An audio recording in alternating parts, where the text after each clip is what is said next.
Hello, everybody. We're live. Welcome to Dreams Abroad Live, Ballin on a Budget Part 2. Today we have, again, our guest, Morgan Yearout, the one and only budgeteer, Morgan Yearout. Welcome, Morgan. Hi, everybody. Thanks for joining us. So today we are going to talk about London.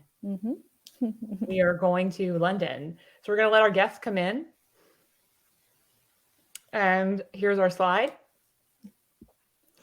And first of all, today we are balling on a budget. Morgan, you've already told us and talked to us about balling on a budget. So what can we say about that? We're stretching your hard-earned dollars when planning your next trip. So can you tell us a little bit about that with London? First of all, we asked and we polled, right? Yeah. So that's the most interesting part about this, right? So a little bit about London, right? So you've been there. I mean, we're not going to surprise our viewers here and say that we haven't. Both of us haven't been there, but yeah. But yeah, so we know London, and it's an expensive city, right? Yes. And can you tell us a little bit about that? Yeah. So just to give full context. So when we did our poll, what we did is we looked at the top 10 most visited places pre-pandemic. And then from there, as people were voting, they narrowed it down to 2 places. It was either between New York City or London. And London was the winner. And so that's why we are going to be putting together an itinerary that is balling on a budget, financially savvy, in a very expensive place, because whether it was New York City or London, they're both quite expensive.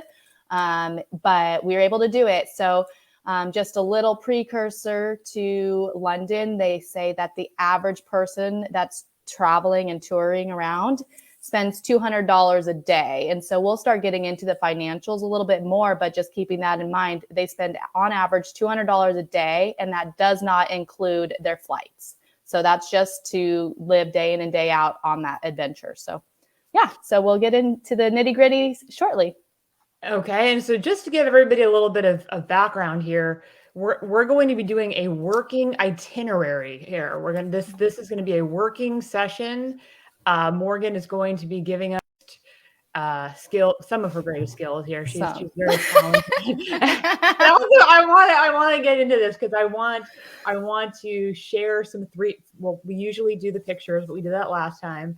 So I'd like to get into 3 fun facts, if we could, as our guests are coming in, before we get into this. Is going to be a lot of fun. I'm excited because I know this number, and I know that this is incredible. So what I'd like to do is first, before we go over who is Morgan Yearout, I'd like to do 3 fun facts. Super fun. What is fun?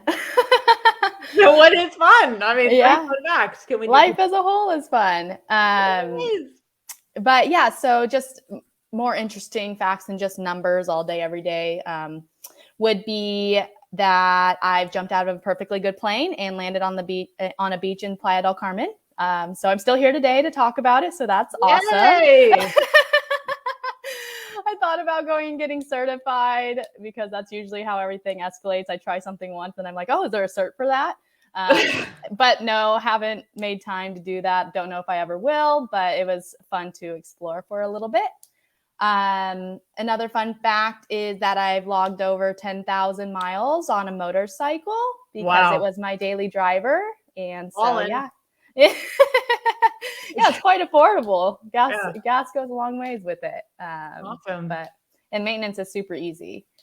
And then another fun fact, I've been able to spend a night in an elephant sanctuary in Thailand. And so I got to play and be around little baby elephants and mamas and daddies that were rescued from some of the industry there. Yeah. Love that. I love that. That's special. That is special. I'd be playing with them too. That's so cute. Yeah. Okay. Thank you for those facts. I like that. So let's get into this. Who is Morgan Yearout? We did this in part 1, but I see some new things added to this list. And So just high level, been to 25 countries, over 32 states. A lot of them are because I drove through them. I've done 4 solo multi-day road trips. I've done, of course, many same-day trips, but those aren't counted in these numbers. And then just I was able to actually count for the past 5 years. I've done 34 trips, either for myself that I planned or for other people. Just because if I'm not on a trip, I'm usually planning one. And if I can't go on a trip or plan one for myself, then I'll do it for somebody else. And then cheapest international flight was 22 euros. And the cheapest domestic was $5.60. But Leesa. Oh, wow. Yeah. Yeah. I was going to ask. I have something to ask. Yeah. What's with that? I am currently in Playa del Carmen, and my credit card covered the entire expense. So really, it was $0 to get here. Gosh. Oh my gosh. How are you doing this? Is how, okay, first off, $5.60 for a flight. Like, how is this even happen? First off, the 22 euros to Mallorca was just like, you blew me away there. Yeah. The 560, the cheapest domestic, like, where did you go? Where was that one? Yeah, I mean, multiple times. So the beautiful thing is when I fly Southwest with points, I just have to pay their little tax surcharge, and that's the $5.60. So I've gone home to Washington, I've gone to California, I've gone to Florida, all on points, and I just had to pay $5.60 one way. Oh my gosh. Okay. So I have another question. I know that we're just starting here. I know we have people who are going to ask questions escalating quickly. But is your seat? Are you allowed to change seats when you're doing this? Can you like add a seat, or like are you always in the middle here? Are you like sandwiched? Are you? Well, it depends. So I fly Southwest, and I do fastest finger when it comes to 24 hours check-in time. So I get the best boarding group. Typically, I'll get the end of A or the beginning of B. So usually with that, I get to get my aisle seat as desired. Oh my gosh, this is great. This is good stuff. This is good. Okay, let's keep going, and let's plan our itinerary, everybody, because I want to go to London. Yeah. So I usually ask, where are you in the world today? Or where are you in the world, Morgan? Yeah. But today we're all in London. We're going to London together, right? Yes, so let's go. Yes. Okay. So let's go. We're itinerary building. This is the overview. So flights and accommodations. So do you want to explain a little bit about how you get into the nitty gritty of this? Like, how do you start building your your itinerary, and how long and all that? Mm-hmm. Yeah, certainly. So flights and accommodations those are the 2 most important parts. Obviously, you need to be able to get there and back home, and then also where are you sleeping at night. So that builds out the shell of your itinerary. And then from there, you get to have the exciting parts of layering in excursions, adding bucket list items, and then your meals and entertainment. So we'll go through in more detail shortly, just how I even think of what time of year to plan this trip. So to be able to stretch our dollars further. Okay. Yep. So let's go to our next slide. Yeah. So just breaking it down, we're going to London for 5 days, and I was able to find a flight out of New York City to London round trip, no layovers, for $475. This was with American Airlines. And then accommodations, I'll show you how, but $140 total for the 5 days. Local transport, this is going to be your rail card, Oyster, $55. Entertainment, $250. That's obviously flexible based on your budget, because you can either add or omit things. And then food and drink, $80. I'm a female. I don't require a lot of fancy feasts and high protein the same way as a man, but $80. Yeah. So what do you? Okay, all day, every day. I know, but so okay, keep going. Okay, so that's $1,000 there, but like $80. But what does that include? Like, so okay, so 5 days, $80. what are you getting with that? What Like, are you eating? so does that include like, okay, like, so for me, that would be like Costco, like going to the freestanding. Are you including Yeah. like going to the market and walking through and Mhm. getting some freebies there? Some free samples. I don't know Some how sampling. often those are happening in Are we London, Costcoing especially in in this there? world. Yeah.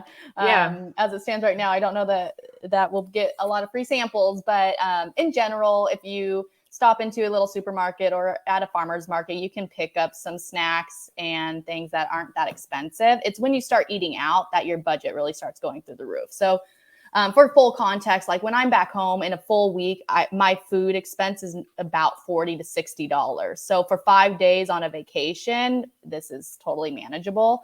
Yeah. But also that means I'm not drinking a bunch of alcohol. I'm not drinking a lot of pop, things that just add up really quickly over time. It's really just your basics like water, hydration, snacks that'll last a long time, carbs, crackers, biscuits, whatever.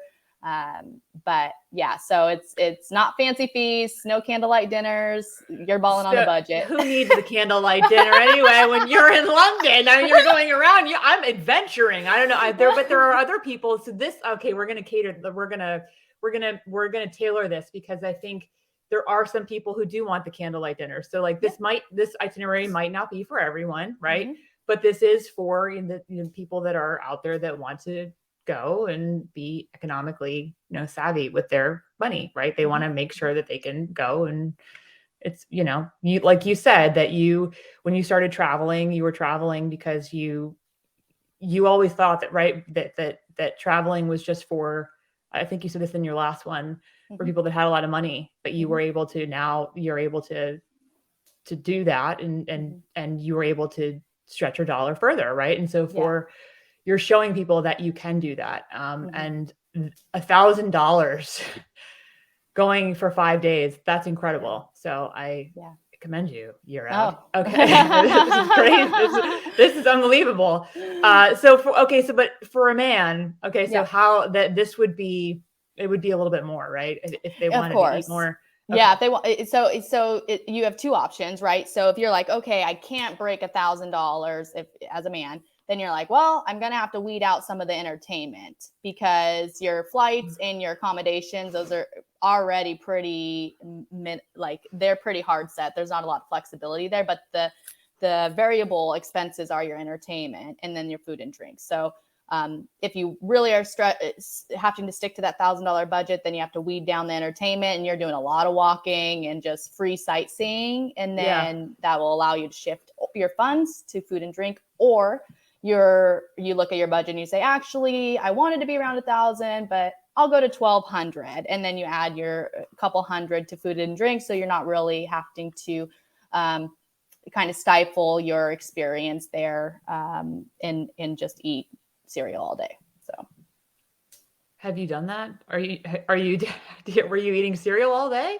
I was eating a lot of muesli when I was in Spain. I travel with it because you can take it easily in and out of countries because it's Yeah. not fresh produce. And so muesli being essentially oatmeal, nuts, raisins, or like little dried berries in it. So Yeah. and it's so Actually easy. healthy.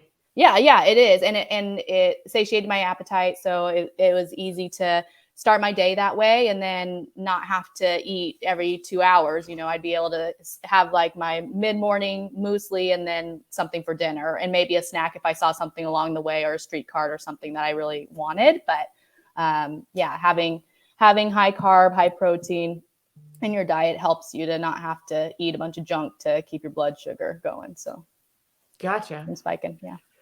All right, let's get to our next slide here. I'm ready. Let's go. Are you? All right, you ready to take flight? Okay, Yeah. perfect. All right. All Okay, right. so yeah. Okay. One of the big things that we talked about last time is, really understanding seasonality for travel whenever you're going somewhere. So in this instance, we're looking at London seasonality for temperatures. Mhm. So as you can see, it starts rising towards the summertime. That's going to be where it peaks in July at 74 degrees, June's at 70, and then going back to May, it's 65 degrees peak. So essentially what I would do is I would start looking for travel around that May, June timeframe before school gets out, and travel really takes off, and the demand goes up for flights and accommodations. And so when I was toggling between June and May, I ended up landing at the end of May for a trip to London, because the rain was pretty much similar, 2.2 inches, I believe, each between May and June, whereas the weather wasn't a big difference, 65 degrees to 70 degrees. It's still kind of chilly, and you're going to take a jacket. So, okay. That's pretty insightful there. You're pretty thorough. Pretty straightforward. Yeah. And the great thing is Google does all this for you. Yeah. Right? And then flight planning. So one thing I will be completely transparent about. So initially looking into London, I was like, okay, I want to go for 7 days.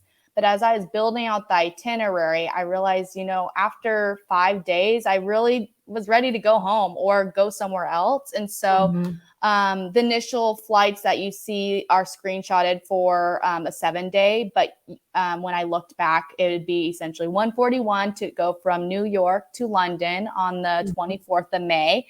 And then instead of going back on the Tuesday, the 31st, we'll be going back home on Sunday for 334. But when you look at also the expense of not being in London for an additional 2 days, you're actually, quote unquote, making money or saving money, because you're not having to pay for your accommodations for another 2 days. You're not having to pay for transportation for another 2 days, and food and beverage for the next 2 days. So, and then the other thing I looked at is obviously not everyone's from New York. And so then I was like, okay, well, what can I do with points? And so when I looked at coming from Dallas, Fort Worth to London, it was going to be $1,209. So out the window goes any sort of budgeting. And so instead I could get away with 54,000 points and $310. So in that instance, I would have gone with points. It would have cost me $310 round trip, just to get those costs down.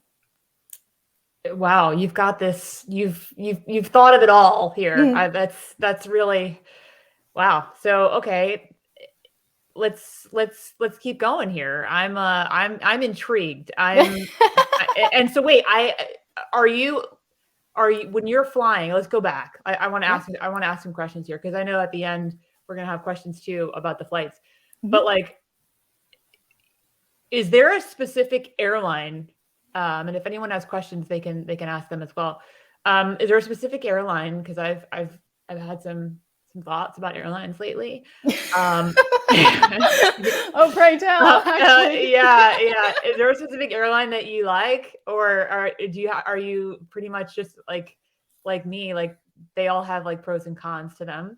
I think I boil everything down to what are they doing? They're getting me from point A to point B, and are they reliable? And for the most part, the top ranked ones are reliable. Now, some have better snacks than others. I get it. But I can pack my own snacks for, 50 cents. So it's not that big of a deal. I personally love being cattle guarded with Southwest. So whenever I can, I fly Southwest domestically or to Mexico. Because I'm quick when it comes to check-in times. I get my seat usually. I usually will get my aisle seat. So it's not a major problem for me. Otherwise, when it comes to points and conversion, yeah. So you're right up there, because they don't assign seats with Southwest. So you're right up in that line, aren't you? Yearout. You're waiting to get up in there. Yeah. Well, they do give upgrade, like you pay to upgrade to like business class or priority seating, but I don't do any of that nonsense. It all works out. It's fine. Okay. I haven't flown Southwest in a while. So like, I wasn't sure. I know you love your window seats. I do. I do. I do. But I was just curious with this planning. Yeah. Do you always have to take that sandwich? Are you always in the middle, right? No, not always sandwiched in the middle, luckily. And Yeah. So That's good. yeah, and it's fine. Even if I claim my armrest. It's fine. That's good. That's really good. Or we do the staggered elbow thing. If I have to be in the middle, it's fine. Get out of here. Get out of my It's space, 'cause right? I'm If you had to petite. talk around. That's I good. paid for an You armrest are. too. I paid for that armrest. Yeah, that's right. Good. But yeah. And then internationally, there's some great airlines, but depending on what country you're going to, it varies. But so it kind of ends up being, British Airways or American Airlines to get over to Europe. And either are pretty splendid. Can't complain. That's good. That's Yeah. great. So, okay, that's good. All right. Well, let's get to the accommodations. I know I could talk about flights all day. Just stories. Yeah. Yeah. Accommodations. Great. Yay. This is cool. Yeah. So let's hear it. Okay. I've got questions already. Yeah, basically I just try to get my bearings. So before I even deep dive into where am I going to stay, I want to understand what is around the city center. So a quick little Google saying London and then selecting maps. This is a screen grab. So then you're able to see with that little red marker right on London in the middle, kind of in the middle. Lets you understand where city center is, where a lot of the action probably is happening. And then you can see the surrounding area of parks and different neighborhoods to start planning where you'd ideally want to be. And then from there, I instantly go into the more affordable accommodations, which typically are your hostels and Airbnb. So Hostel World, my precursor is always a rating of 8 or better, $0 to $50, free Wi-Fi. And then with Airbnb, I go up to $50 and I need my Wi-Fi. And so then from there, we'll be able to see what even populates. If nothing populates, then of course we change our filters to increase the price. But that's just where I would start. And so in this instance, when we go on to the next page, you'll actually be able to see that it yielded some successful results. Awesome. Yeah. So the top left corner with the orange boxes with ratings in the middle, that's from Hostel World. So essentially, we were able to get a couple of hostels that would meet our criteria of being a rating of 8 or better.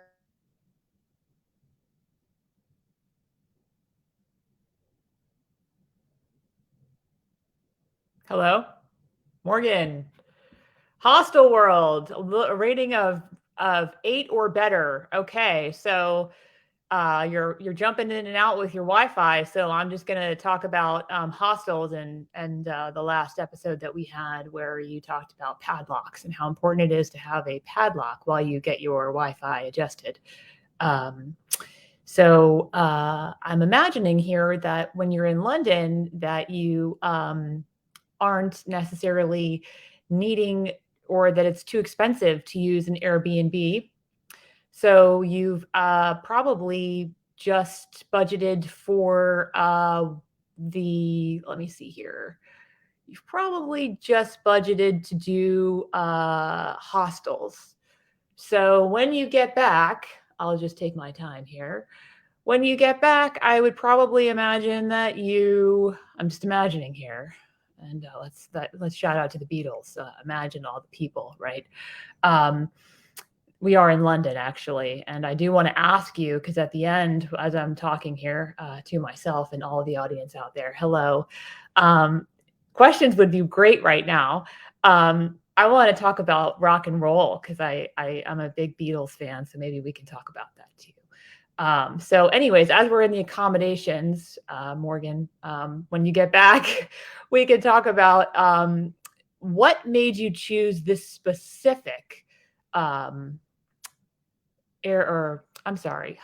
What made you choose this specific hostel? It looks like it's close to the Piccadilly line.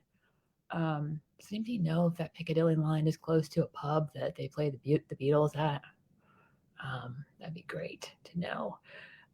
Anyways, so let's continue on talking about the Beatles. Does anybody have any questions? Oh, there's a comment. Let's see. Odette, done. How are you, Odette? Have you been to London? And if you have you ever stayed at she's back. Oh my goodness. I don't know what Hi, happened. Kylie. That's okay. I'm talking to our guest. I've been hanging out here and thinking Oh, about I've been thinking about the Beatles and how bad oh, I'd like to good. go back. And I was talking about Piccadilly. It looks like you've planned your Airbnb close, not Airbnb, I'm sorry, the hostel close to the Piccadilly Yeah. line, Yes. which is very convenient. And I think that's where the theater district is, close by there. And I think there was a show there called Love or something Yeah. similar yeah, by the Beatles or related to the Beatles, if I'm not mistaken. Anyway, I'm going to Yeah. stop talking. Thank you for I do. ad-libbing. I am so I was sorry. ad-libbing, no worries. But I want to say hello, Odette Dunn. Hi, Kylie and Cassidy. Hello as well. Thank you, Cassidy, for helping out in the back as always. And Kylie is one of our newest members at Dreams Abroad. Welcome, So Kylie. big shout out to Kylie. Hello Yeah. there. And Odette, hello. Thank you. Odette has also been to London. So Oh, let's good. keep moving on. Yeah. Yeah. Yeah. So Welcome sorry. So back. yeah, the woes of traveling, I suppose. Wi-Fi connections get disconnected. Who knew? Yeah. So Um, I wanted to yeah. find out. I asked a question about the difference. I'm imagining. I said imagining that you picked Airbnb or you picked hostels. Is that correct over Yes. Airbnb? Yes. Yes. Okay. Yep. And is that why is that? I'll tell you take it away. Yeah. Yeah. So just going through so some of my other particular criteria is, especially as a female, just always trying to be as protected as possible and aware of my surroundings. So yes, I need my Wi-Fi to be able to communicate out from my hostel, but also security lockers, 24-hour reception, because you never know if your flight's going to be delayed and you want to make sure that you can get into your room, and then a kitchen, because that's how you get to make your meals and cut costs. And also, it's a Oh, great socialization place where you just meet up with people that are traveling. It's kind of an impact zone where you can see where they've been, where they're going, and then maybe get ideas for your own adventures. So, yeah. So just thinking through, what kind of experience do you want? yeah. And in this instance, since I'm solo traveling, I would like to at least see other humans that aren't just transaction, purchase something, discuss fabric at a shop or whatever. But so yeah, I put those criterias in there as well, narrow it down. And then when I was looking at Airbnbs that met the $0 to $50 range and had decent star ratings, what I ended up finding is a lot of times there was hostels that were also listed on Airbnb. So they would be hotels, but when you look at it, you're like, that's a bunk bed. That's, or it's a private room in somebody else's house. And Oh, wow. and so, yes, some people are comfortable with that. I know plenty of people that have done it, but Yeah. I'm kind of disinterested in that. And Yeah. so, so essentially I was looking through and comparing the ones that met the price point and were central to London versus the hostels. And it ended up being that the hostel just kind of captivated me a little bit more. And it has central location. It's next to a large park. It has a cozy common area for being able to socialize as well. So when you're not in the kitchen, there's another hangout area. And then it's pretty much a straight shot on the Piccadilly line to get to the airport. 50 minutes travel time. So it's easy to access without getting lost in the tube. Okay. Yeah. And Kylie is saying she'd love any tips on staying safe in hostels, by the way. Oh, great. Pack a knife. No, I'm just kidding. I've stayed at so many hostels, honestly, and I haven't even had a scary incident or a brush, like a near brush with like something dangerous. Never have I had the hairs on my arms stick up or anything like that. And so in general, if you're really concerned about it, I would say look for hostels that have girl rooms only, or so like there are some that will be sectioned out, men in one room, women in another. That's one way. Or in some hostels, there's also private rooms. So you could actually get a locking door in a hostel. Those are considered suites, and they are a little more expensive. But if you still want that common area, impact points with or collision points with other travelers, but don't want to be sleeping next to a stranger, technically, that would be a good alternative to just still seek private accommodations, but that are affordable. Thank you for that. And have you ever had anything weird happen? I just have to ask since I was just improvising. Was there anything like a weird experience? I know we're talking about we're talking about an itinerary, but any like weird incident, but they've all been positive. I'm trying to think. Honestly, I haven't. Maybe it's just a blessing, but I imagine that hostels are so popular because those are far and few between. And the other thing is I have a lot of traveling friends and they haven't had anything either. So that's good. Yeah. Count my blessings. Good. Let's hope it stays that way. That's good. I've always got to ask some of those, those interesting questions. And Cassidy's asking about complimentary breakfasts.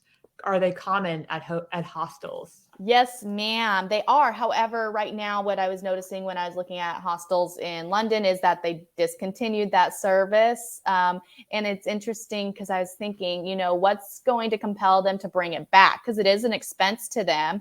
And if they're getting travelers to come, maybe they're going to just start managing expectations that they don't get complimentary breakfast anymore. But a lot of times they would have, pieces of bread and cereal and milk, some fruit, not typically. Usually it's very carb heavy, white bread type stuff. But it's another way to cut costs, if you're just eating whatever's around. But so in the past, complimentary breakfasts were a thing. Definitely sign me up for those. But right now what I'm seeing is with COVID, they had been shutting down their kitchens and discontinuing breakfast. And now they're slowly opening up the kitchens again, but I don't know if they're going to bring back the actual breakfast.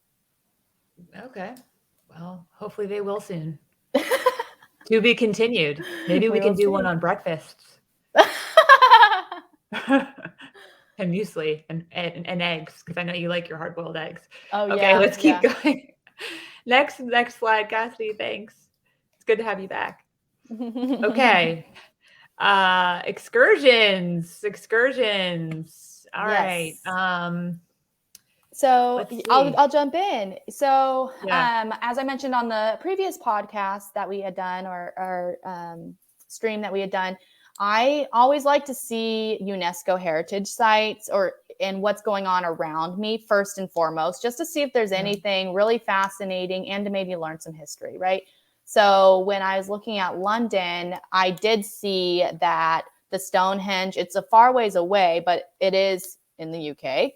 And so I was like, okay, well, how do I get there? And I wasn't really feeling the idea of driving myself or taking a bus just to go there and then back. And so that's when I started exploring tours. And so what I landed on is pretty much a full day tour. It's a long day, but at least it layers in a couple of other hot spots and not just going to and from the Stonehenge. And so the first excursion we would do would be going to the Windsor Castle, Bath, and the Stonehenge. And that would be a Viator tour, a little over $100, but it's an all-day excursion. Wow. We're spending $100 on the tour, but $80 on 5 days for food. What's going on here? I'll invest in knowledge more than I will in food. The food is fleeting. This knowledge will last forever. $80 make you holla. Okay, so Odette is saying here we stayed at a hostel in Oslo for 5 days, and they loved it. She's never been to London, but only to the airport. How'd you like that airport, Odette? Oh, Lisa Miller's on. She loves this. Hi, Lisa. Hi. Okay, we're talking about London. Have you been, Lisa? Have you been? Okay, keep going, Morgan. Let's talk more about these. Yeah. Thank you guys or ladies for joining us. We're loving these comments.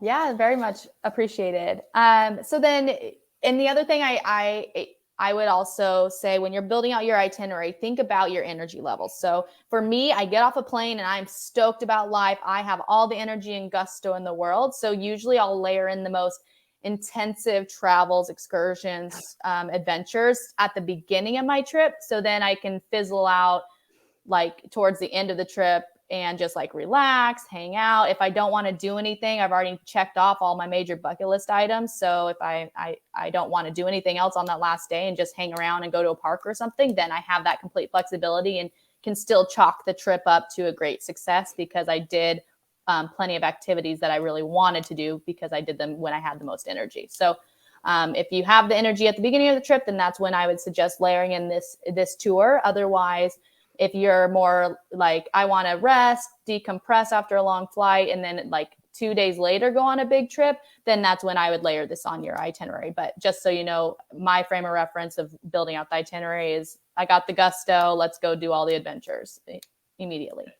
I see the people that are on this comment list, and I think that many of them are pretty adventurous like you, and they probably would be hitting the adventures right away. So awesome. Yeah, so they're in tune with what you're saying. Yeah. So the second one, did you talk about Jack the Ripper tour? What Yeah. So the other thing I like to do when I travel, just to get my bearings, is do a walking tour, a bicycling tour, some sort of tour around the area.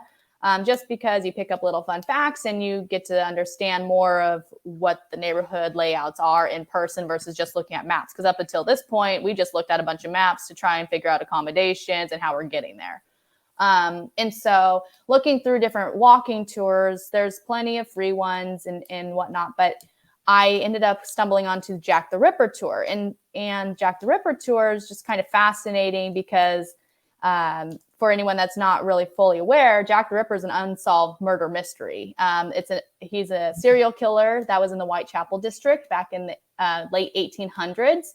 And so it's just kind of interesting to be able to go and explore like that area and some of the accounts of what happened.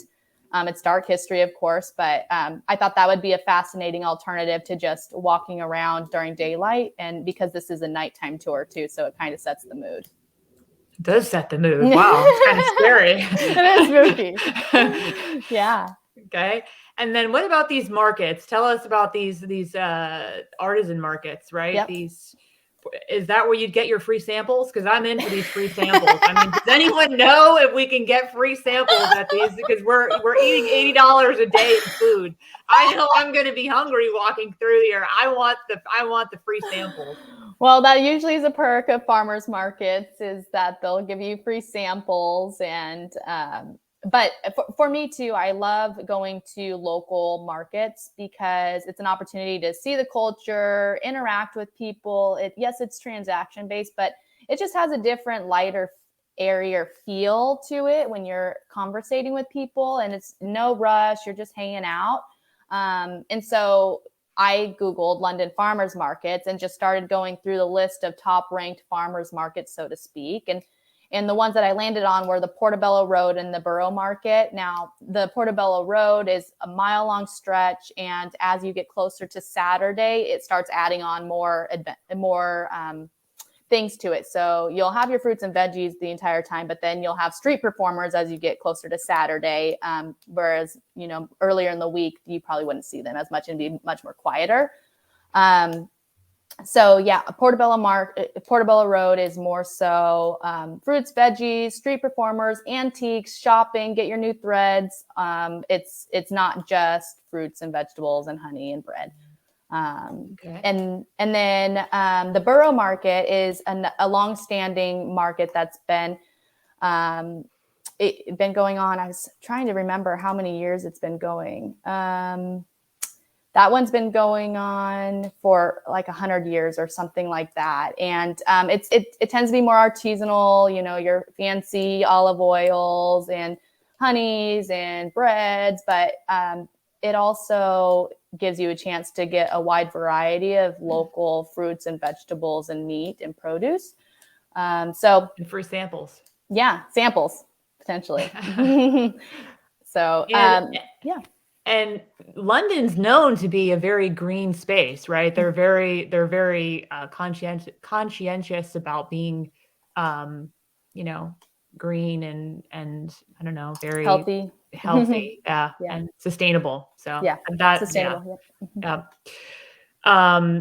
Cool. So these are the markets are a win here. I know that I'd be going through there with you and touring around and doing some of that. But this theater here, what's the price here for this? So the theater, I actually didn't get the lowest price seat. The lowest price seat was $30 or 30 pounds. But I got a little bit better view for 60. And that's actually quite affordable because back home in Dallas, I could easily be paying $100 and not have a good view. Right. And also the Palace Theater has a beautiful facade. It's highly ranked. It's in the theater district. So the other thing I think about is like, what does my path of travel look like to get to some of these places? So you're going to see lots of beautiful parts of London that you may not have seen earlier in your itinerary because you have to walk to the theater district. And so it just gives you a change of scenery. But yeah, so seeing Harry Potter and the Cursed Child is pretty much a half-day adventure.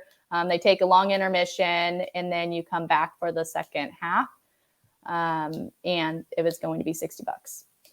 Okay. And then what about the changing of the guards? What do you need money for that? No.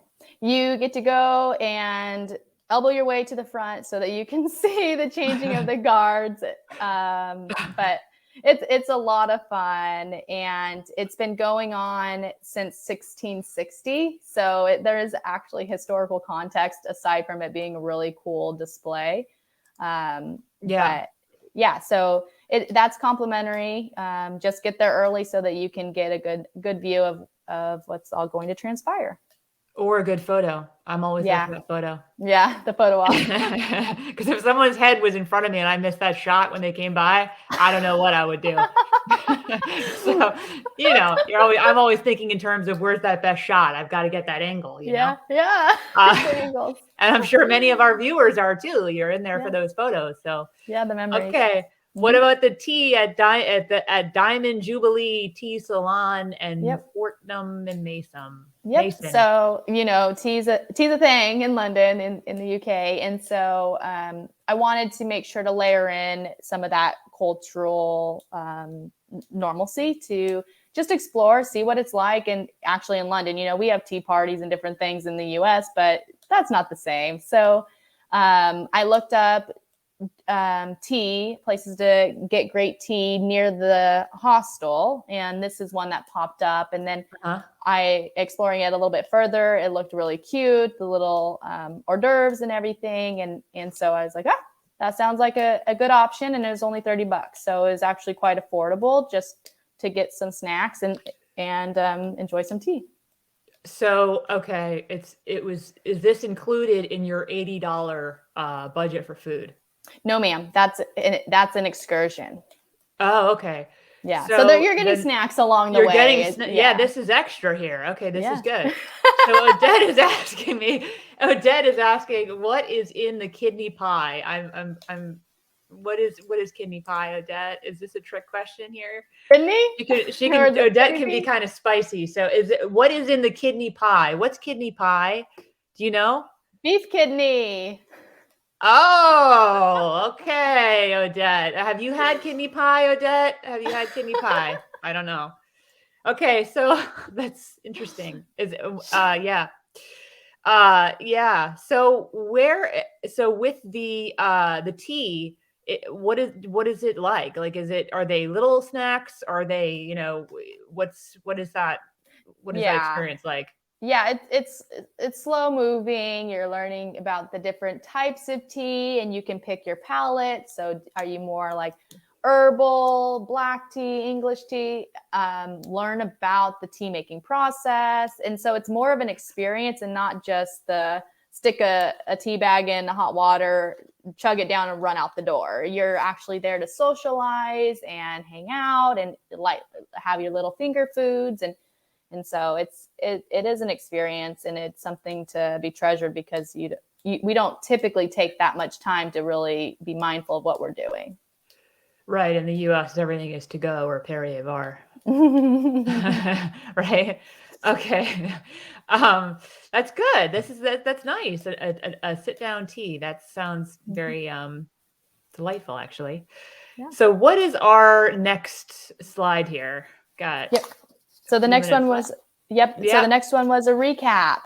Just so how does this all pile in to actually our itinerary, and To give full transparency, this took not even 8 hours to plan it out. And part of the reason it took so long is because I was actually having to type out and prepare the presentation. I could easily knock out an itinerary like this within 4 hours. And so as you get your routine and your flow, it becomes so much easier to plan your trips and not as daunting of a task. And so my true hope is that, the basic steps of flights and accommodations, excursions, and then food and entertainment, following that path of travel to literally be able to take your travel is what I'm hoping you can take away from this. So yeah, so a quick recap is just, Tuesday we are going to fly out and then stay at the Astor Hyde Park Hostel.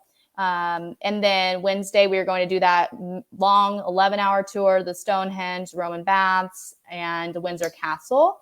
And then on Thursday, you're going to be essentially going over to the market, walking all around, and then you'll go enjoy a theater in the afternoon. So you can actually relax, have some nice AC. And then Friday, you would be going to Buckingham Palace, watch the changing of the guards, and then going over to Kensington Palace. And because your path of travel from changing of the guards, you go through Kensington Palace area, you can stop over to see the museum or not, and then you go onward to the Portobello Road Market. So you're going to be walking a lot that Thursday and Friday. And then Saturday, that's when you're just tying up all the loose ends, see the last few things that you'd really like to see, and then go have your tea, go have your Jack the Ripper tour, and then Sunday you're flying out. So I'm going to put a disclaimer on this. This is an action-packed walking, itinerary. Very mobile. Yes. You're walking. Yeah. Leesa Miller, this one's for you. And actually that's a marathon runner. So perfect. They would enjoy this. Yeah. But this is for, and it's for 5 days, right? So you're going and you're moving, and you're good, right? I would enjoy doing this. Thank you. This is, definitely and the things that you've selected here, I've not done. So this is, I have not done these. So this is, here's your itinerary. Let me know how it goes. Give me feedback. Did I sabotage your life or not? Yeah, this is great, Morgan. I'm enthused here. I would like to ask though, because when you dropped off, and if anyone has questions, you can ask them now, because we're going to get to our next slide, which is Q&A. But before I do move on, I would like to say that this will be sent out. If you want to subscribe to our newsletter, you can do that, and we'll be sending out a copy of this itinerary to everybody as well, if you'd like. And so I want to ask, because there are some people that are interested in music, right? What would you recommend, if someone, so one of my questions here is how would you handle it if you were out with people, like say you were not on this alone, right? And you wanted to go out and, do something that they wanted to do, something that was extra. And you couldn't go, or it wasn't in your budget. What would you do? Yeah. And then also, did you happen to find anything that was, like a pub or something that had, for me, I would enjoy going and doing something that had music or whatever. So that's a two-parter for you. Yeah. So if I was with a group and spontaneous, it wasn't on the agenda already, and they wanted to go to a concert or do something that's out of the budget, I think it's a personal decision, right? So is that thing that they want to do something that really sets your soul on fire, you're super stoked and jazzed about, and you want to make money for it, you want to allocate your personal dollars towards it? Or is it something just to do because they're all doing it? Because if it's the latter, then it doesn't really make sense. I think that what you're doing with your time and allocating of your resources of money, it needs to be something that makes you excited. And it's okay also when you're traveling as a group to not necessarily do all the things together. People have different interests. And it's just open communication that's needed in those instances of saying, you know what, I love that you love XYZ and you want to go see them in concert. You know, I'm going to bow out, or I'm super stoked about doing this tonight. I have the money. Let's do it. But it really comes down to knowing yourself, knowing what is actually of interest to you, and how much of a stickler you need to be to the budget as well. And, you know, because some people truly, it's like, this is my last penny. I can't afford to pay for something else. So, and if everything else is on your agenda has already been solidified and there's no wiggle room with the budget around that, then you just have to not go. And it's okay. The beautiful thing that I've learned in my life is that opportunities come back again, you know, and also when you're building out these itineraries, typically you're putting your bucket list items, the most exciting things on there already. So everything else is just extra. If you want to make money for it, great. If not, great. Cool. And then in terms of your question about music, going to a live pub or that kind of live show, pubs, whatever. I didn't do research on the food and beverage side of things because honestly, for me, if you couldn't tell, if I'm only spending $80, I'm not a big foodie. I don't require it to make or break a trip.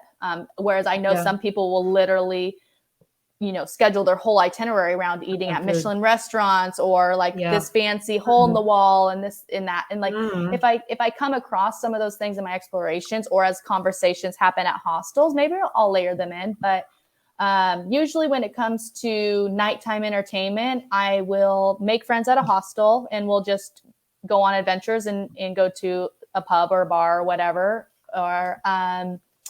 Or when I'm out and about, if you hear the music, just follow where the sound's coming from. And then you can go and enjoy that ambiance. And so I try to leave that for more spontaneity because I tend to find it anyways. Especially if you're already going to be staying in the city center area, you're likely to run into those interesting entertainment venues. Okay. Thank you for that. Yeah. And then Cassie had a question. What's your favorite free activity you've done across the globe? Oh, wow. Free activity across the globe. What have I done that's actually free and thrilling? I mean, as you can tell, I love walking, meandering, window shopping. I love graffiti art. So I'll just make up walking tours of graffiti art in certain areas. Trying to think what else that's free, like truly free.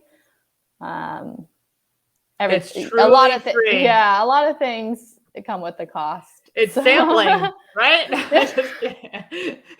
Get your free samples. I mean, I don't mind it. It's not my favorite thing. I know. But I truly do. I do enjoy tasting the local foods and treats. Yeah. Okay. Well, let's. I think our next slide is Q&A. If I'm helpful links. Yeah. So there's a bunch of those. If we can send those out in our letter. Let's go to our next one.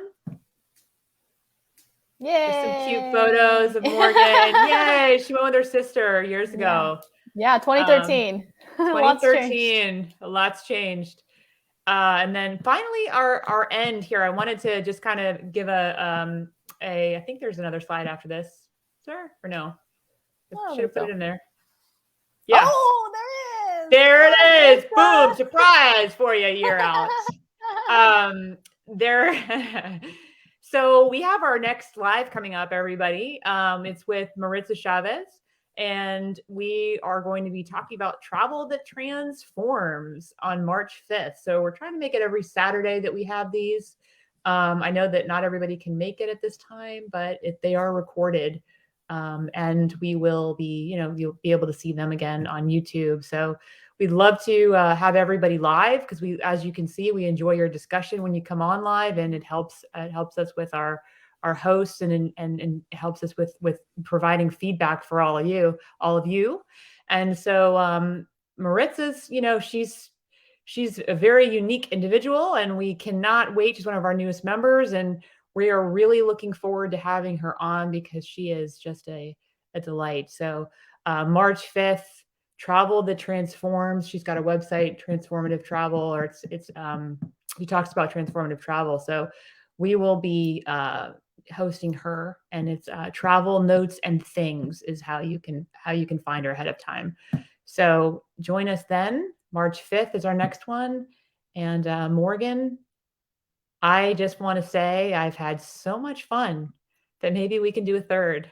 I'm just kidding. I don't know, maybe, but I just want to say thank you very much for everything. And I've reconnected. Well, we've always been in touch, but I just want to say thank you very much.